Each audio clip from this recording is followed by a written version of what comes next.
Υπήρχε κάποτε μια σχολή scuba diving, η οποία κάποια στιγμή κατέληξε στη χρεοκοπία. Έφτανε στην χρεοκοπία, είναι η αλήθεια, γιατί εκεί κοντά εμφανίστηκαν καρχαρίες. Τι κάνεις τότε? Η λύση ήταν να δημιουργήσουν την πρώτη παγκόσμια σχολή extreme scuba diving. Έξυπνο, δημιουργικότητα. Αυτό ουσιαστικά που το βρίσκεις πάρα πολύ σπάνια στην εκπαίδευση στις μέρες μας. Είναι δύσκολο. Οι καθηγητές από τα πρώτα επίπεδα ακόμα, από τα πρώτα κλιμάκια, δεν το γουστάρουν, δεν θέλουν τη δημιουργικότητα. Προσπαθούν να την βγάλουν στην άκρη, τους βγάζει από τη ροή τους, από την καθημερινότητά τους. Τους χαλάει λίγο αυτό το άσπρο-μαύρο που έχουν μάθει. Τους χαλάει λίγο αυτό το μόνο σωστό, μόνο λάθος, αυτό το κριτήριο που ξέρουν και με βάση αυτό δουλεύουν καθημερινό και θέλουν να εκπαιδεύσουν τα παιδιά. Λοιπόν, χαίρομαι πάρα πολύ, είμαι ευγνώμων βασικά που έχω έρθει σήμερα σε ένα TEDx, το οποίο το έχουν διοργανώσει φοιτητές.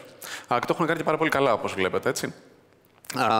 Το θέμα είναι λοιπόν ότι στην αρχή όταν με κάλεσαν πίστευα ότι θα γίνει στο πανεπιστήμιο μέσα και η ηρωνία της τύχης είναι ότι τελικά μας φέρανε εδώ σε αυτό το πάρα πολύ ωραίο καράβι. Οπότε εγώ για άλλη μια φορά δεν μπήκα στο πανεπιστήμιο. Γιατί όπως και η αγαπητή παρουσιάστρια στην αρχή, και εγώ είμαι άλλος ένας college dropper.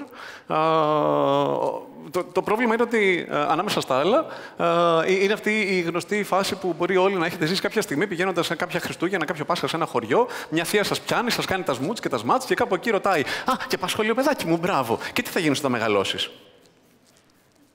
Ξέρω εγώ. Πώς μπορώ να ξέρω από τόσο νωρίς τι μπορώ να γίνω όταν μεγαλώσω? Πώς μπορώ να γνωρίζω ποια είναι η μία κατεύθυνση που πρέπει να πάρω? Τι είναι αυτό που θα με κάνει, εκτός από τα τετριμμένα που μπορεί να πει ένα πιτσιρίκι, θα γίνω αστροναύτης, ηθοποιός, μπαλαρίνα, ζωγράφος, οτιδήποτε?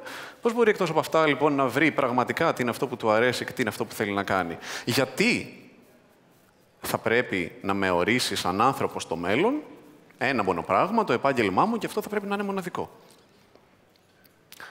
Πηγαίνω συχνά στη βιβλιοθήκη με τον τετράχρονο γιο μου, ένα πιτσίρικο τόσο δά, που του αρέσει να διαβάζει. Το καλό με το Λονδίνο, ένα από τα καλά του μάλλον, είναι ότι έχει πάρα πολλές βιβλιοθήκες και σε κάθε γειτονιά θα βρεις μια δημοτική βιβλιοθήκη δωρεάν που μπορείς να πας να δανειστείς βιβλία και πάνω από 10 κάθε φορά, οπότε διαβάζουμε πάρα πολύ.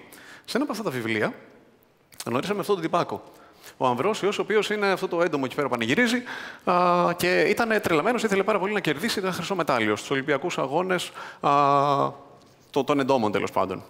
Εντάξει, το εξώφυλλο είναι τρελό spoiler, δεν σας χαλάω και τίποτα, καταλαβαίνετε τι έγινε. Το θέμα είναι ότι κάποια στιγμή, ενώ πάσχιζε σε κάθε αγώνισμα να κερδίσει το χρυσό μετάλλιο, κάποιο άλλο έντομο ήταν λίγο πιο γρήγορο, λίγο πιο δυνατό, τον κέρδιζε και απογοητεύτηκε. Στο τέλος όμως ζήτησε βοήθεια και με τους φίλους του όλους κατάλαβε ότι υπάρχουν πολλά πράγματα που μπορεί να είναι καλό σε κάτι.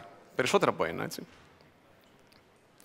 Δεν ξέρω αν άρεσε τόσο πολύ στον Έκτορα, αλλά εγώ ταυτίστηκα με αυτό το πράγμα, γιατί έχω φτάσει 36 χρονών και ακόμα δεν ξέρω τι είναι αυτό που θέλω να γίνω. Όταν με ρωτάνε και τι κάνεις εσύ, λέω διάφορα, ανάλογα με το κοινό.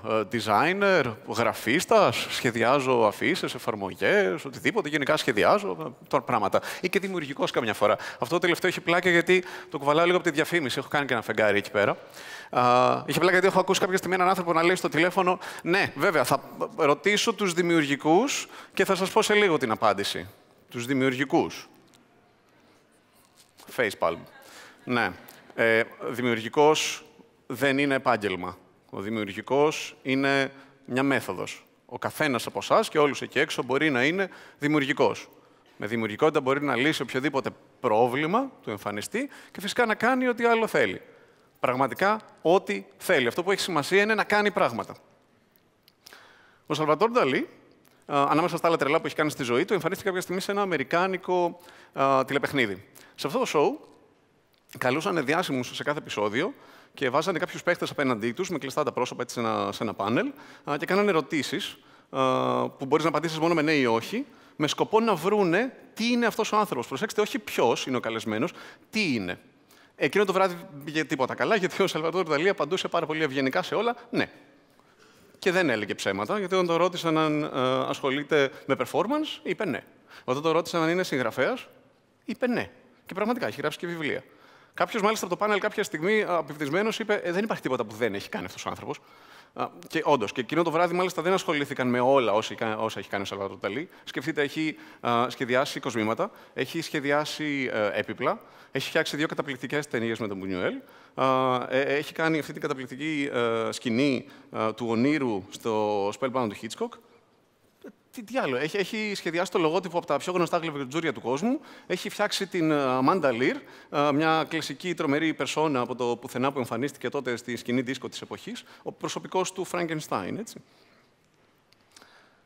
Το πρόβλημα με την εκπαίδευση, με το σχολείο και με την κοινωνία, είναι ότι μας θέλει να περιοριζόμαστε, μας θέλει να πιστέψουμε ότι μπορούμε να κάνουμε μόνο ένα πράγμα, ότι οι δυνατότητες μας είναι πεπερασμένες και για κάποιο λόγο μας θέλει να περιγράψουμε και να ορίσουμε τον εαυτό μας με ένα απλό πράγμα εύκολο να περιγραφεί. Μας θέλει όλους μικρούς κύριους, μικρές κυρίες, κύριους χαρούμενους κτλ.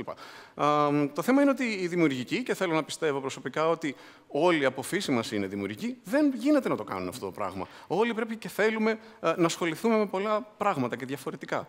Και αυτό είναι το καλό. Αυτό είναι που πρέπει να κάνουμε. Γιατί όσο περισσότερα πράγματα ασχολούμαστε, δεν χρειάζεται να είμαστε τέλεια, σαν τον Αμβρόσιο, έτσι. Δεν χρειάζεται να γίνουν όλα καταπληκτικά. Το θέμα είναι ότι από κάποια από αυτά που θα πετύχουν, θα βρούμε τον εαυτό μας, θα βρούμε αυτό που θέλουμε να κάνουμε και θα φτάσουμε κάπου. Έχουμε δει μοναδικά πράγματα από σύγχρονους σχεδιαστές, όπως ο Φίλιπ Στάρκ και η πρόσφατα συγχωρεμένη Ζαχ Χαντίντ, καταπληκτικοί σχεδιαστές με όραμα που έχουν σχεδιάσει από όπερες μέχρι στάδια και από καρέκλες μέχρι λάμπες μέχρι λεμονοστίφτες. Ναι, γιατί είχαν φτιάξει ένα τρομερό τρόπο σκέψης, ο οποίος πραγματικά εφαρμοζόταν σε οτιδήποτε. Δεν υπήρχε ο σχεδιαστής λεμονοστιφτών, έκαναν οτιδήποτε. Η δημιουργικότητά τους πήγαινε παντού. Αυτό το πράγμα λοιπόν το είδαμε, δεν είναι καινούριο, δεν είναι πρόσφατο, το έχουμε δει από παλιότερα. Ο Le Corbusier, καταπληκτικός αρχιτέκτονας από τους πρωτοπόρους της σύγχρονης αρχιτεκτονικής, ήταν επίσης designer, ήταν επίσης ζωγράφος και συγγραφέας. Και άλλοι χαρακτήρες μέσα στην ιστορία, όπως παλιότερα ο Λεωνάρντο ντα Βίντσι. Ίσως ο πιο πολυτάλαντος και πολυπράγμων άνθρωπος που γεννήθηκε ποτέ. Ζωγράφισε τη Μόνα Λίζα, σχεδίασε πτυτικές μηχανές που δεν είχε φανταστεί ποτέ κανείς και άλλα τέρατα, άνοιγε τάφους επίσης. Okay. Ήταν αυτό που λέμε πολυμαθής. Και τέτοιοι πολυμαθείς τύποι και τέτοιοι έτσι πολυπράγμονες άνθρωποι υπήρχαν πάρα πολλοί στην ιστορία. Ας πούμε, ο Μικελάντζελο, ο καλλιτέχνης superstar. Ιδιοφυΐα. Το άτομο πίσω από τρομερά έργα τέχνης που είχε αφήσει πίσω του, ο Βασάρη, ο βιογράφος του, είπε κάποια στιγμή, τον παρουσίασε πάρα πολύ ωραία και τον ανέδειξε, λέγοντας ουσιαστικά ότι φτιάχνοντας την περσόνα του Divine Michelangelo, προσδίδοντας μια θεϊκή υπόσταση σε ό,τι χάρες είχε αυτός ο άνθρωπος. Αυτό που έκρυψε ο Βασάρη, δεν ξέρω αν ήταν σκεμμένα ή όχι, είναι ένα στρατό από ανθρώπους που δούλευαν μαζί με τον Michelangelo από πίσω. Γιατί αλλιώς πώς μπορείς να κάνεις την Καπέλα Σιξτίνα από μόνος σου. Δεν νομίζω ότι πιστεύετε να ήταν μόνος του με το πινελάκι εκεί πάνω. Κάτι τέτοιο βέβαια, αυτός ο στρατός ανθρώπων που δούλευαν μαζί του δεν μειώνει την αξία ούτε του καλλιτέχνη ούτε κάποιου έργου του. Ίσα-ίσα. Τους δίνει και ένα ωραίο ρόλο, λίγο διαφορετικό, πιο κοντά σε αυτό του σκηνοθέτη. Ενός ανθρώπου που έχει την επίβλεψη ενός μεγάλου έργου, μιας μεγάλης ιδέας και μπορεί να χρησιμοποιήσει πολλούς επίσης ταλαντούχους ανθρώπους, να κάνουν άλλα πράγματα, να φτιάξουν μια ωραία ομάδα και τελικά να παραδώσουν στο κοινό κάτι πάρα πολύ όμορφο. Κάτι τέτοιο κάνουν και οι designers, τα τελευταία πολλά χρόνια μάλλον, από τους οποίους έχει προκύψει αυτό που τελευταία λέμε design thinking. Τι είναι αυτό, δεν θέλω να σας κουράσω, απλά να σας πω ότι ξεκίνησε αρκετά παλιά, 1969, και είναι ουσιαστικά μία μεθοδολογία, όχι, αλλά έτσι παρουσιάζεται. Είναι μια σειρά ασκήσεων που χρησιμοποιούμε εμείς οι σχεδιαστές, οι designer, για να καταφέρουμε να καταλάβουμε καταρχάς, να ορίσουμε και να περιγράψουμε ένα πρόβλημα, να κάνουμε πολλές ασκήσεις πάνω του, να δοκιμάσουμε πολλά πράγματα, να κάνουμε πολλά λάθη και τελικά να φτάσουμε στη λύση. Αυτό το πράγμα έχει εξελιχθεί τα τελευταία χρόνια. Δομήθηκε γύρω στα 25 χρόνια πριν, τα τελευταία 10-15 είναι νούμερο 1 και αν δεν το έχετε ακούσει, θα το ακούσετε σήμερα. Θα το ακούσετε μάλλον πολλές φορές από εδώ και πέρα. Δυστυχώς, μοιάζει να είναι μια καραμέλα το τελευταίο καιρό στα στόματα πολλών σαν μεθοδολογία. Και γιατί είναι κακό. Γιατί μια μεθοδολογία έχει αυτή την έμφυτη αρνητική τάση των ανθρώπων να πηγαίνουν μοντόμπατα προς κάπου και να ακολουθούν οδηγίες τυφλά. Άρα τι κάνουμε πάλι, τίποτα. Οδηγούμαστε στο ίδιο σενάριο, στην ίδια γραμμή, στην ίδια πεπατημένη. Δεν το θέλουμε αυτό το πράγμα. Το design thinking, η νοοτροπία δηλαδή του designer που θα εφαρμοστεί πάνω σε οτιδήποτε στη ζωή μας, ουσιαστικά δεν είναι ένα καλούπι, δεν είναι ένα σύστημα πλοήγησης, είναι μια πυξίδα. Μια πυξίδα η οποία... Καλά, πάλι ωραία συγκυρία, είμαστε μέσα σε καράβι, έτσι, μια χαρά. Η οποία ουσιαστικά μπορεί να σου ανοίξει τα μάτια και να κάνεις οτιδήποτε. Πάμε λίγο πίσω, στη φάση με το σχολείο που σας έλεγα. Λοιπόν, όταν εκεί πιέστηκα να καταλάβω τι είναι αυτό το ένα πράγμα που θέλω να κάνω όταν μεγαλώσω, δεν πήγαινε τίποτα, έτσι. Όλα αρνητικά. Οι βαθμοί μου χάλια, εγώ δεν το βρίσκαμε τίποτα, νιώθα έξω από τα νερά μου, πήγαινα στο σχολείο, τι κάνω εγώ εδώ. Οκ. Και τελικά κάποια στιγμή άλλαξα την ερώτηση. Από το τι θέλεις να γίνεις, έψαξα να βρω και τι είναι αυτό που σου αρέσει. Οκ. Εύκολο αυτό. Όλοι ξέρουμε τι μας αρέσει. Εμένα μου άρεσε να σχεδιάζω και να ζωγραφίζω. Μου άρεσαν οι υπολογιστές, γκίκουλας τελείως. Μου άρεσαν παλιές ταινίες πάρα πολύ. Μου άρεσε να λέω ανέκδοτα και ιστορίες πάρα πολύ ωραία και άλλα πολλά. Όλα αυτά ενώθηκαν και κάπως οδηγήθηκα στο graphic design. Οκ. Ωραίο ακούγεται αυτό. Και έτσι ξεκίνησα τις σπουδές μου εκεί. Από όλο το φάσμα της δημιουργικότητας, του design, αν αυτό είναι πεπερασμένο τέλος πάντων, εγώ ξεκίνησα κάπου εκεί στην άκρη, βλέποντας μόνο ένα μικρό κομμάτι του φάσματος, γιατί με ένοιαζε τότε στην αρχή μόνο το visual design. Με ένοιαζε να κάνω όμορφα πράγματα. Να βρίσκω την ωραία φωτογραφία, μια ωραία γραμματοσυρά, να τα βάζω μαζί, να τα κάνω πακετάκι, να βγαίνει μια ωραία αφίσα, ένα κάτι όμορφο τέλος πάντων, ένα περιοδικό. Ωραία είναι όλα αυτά. Αλλά τότε είχα την ομορφιά σαν βασική προτεραιότητα, που είναι ακόμα, αλλά τότε ήταν η μόνη.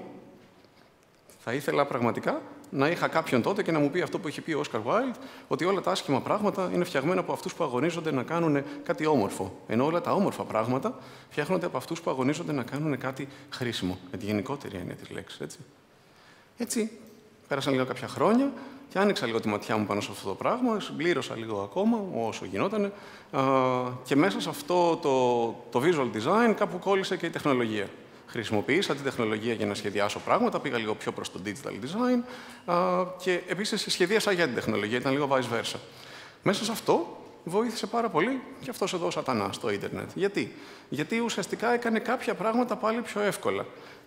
Όχι με τον τρόπο που παρουσίασε πάρα πολύ σωστά ο κύριος Τζούμας, αλλά γιατί ουσιαστικά έκανε την δημιουργικότητα από μία αντικοινωνική δραστηριότητα ελαχίστων ανθρώπων, συνήθως νεκρών, με ονόματα όπως ο Μότσαρτ, ο Αϊνστάιν και άλλοι πολλοί, τελικά άλλαξε, μεταλλάχθηκε και έφερε και άλλους ανθρώπους στην επιφάνεια, επίσης δημιουργικούς, που ενώθηκαν σε ομάδες, κολεκτίβες, τελικά φτιάξανε δημιουργικά οικοσυστήματα και έτσι τώρα έχουμε ένα άλλο τρόπο δημιουργικότητας και πολύ πιο ενδιαφέροντα πράγματα. Okay. Και έτσι ξεκίνησα να δουλεύω πολλά χρόνια πάνω στο digital design, έκανα πολλά πράγματα, κυρίως έκανα πάρα πολλά λάθη, μπούφλες. Έτσι όμως έμαθα πολλά πράγματα και τα τελευταία χρόνια έχω ανοίξει λίγο ακόμα το οπτικό μου πεδίο πάνω σε αυτό. Ελάχιστα, έχω πολύ δρόμο. Ακόμα και το design νομίζω είναι μικρή λέξη για να δείξει το εύρος του πράγματος.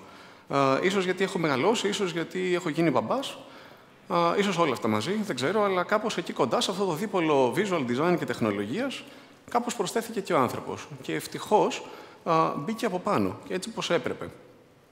Γιατί ουσιαστικά αυτό είναι που πρέπει να κάνουμε, αυτό είναι που πρέπει να έχουμε σαν πρωταρχικό πράγμα στο μυαλό μας. Σχεδιάζουμε για τον άνθρωπο, για να τον διευκολύνουμε, για να κάνουμε τη ζωή του καλύτερη και ταυτόχρονα προσπαθούμε να τον προστατεύσουμε από την υπερκατανάλωση και την κακή χρήση της τεχνολογίας, αλλά και την τρομερή και αρνητική έκθεση σε οτιδήποτε αρνητικό μήνυμα, π.χ. κακή διαφήμιση.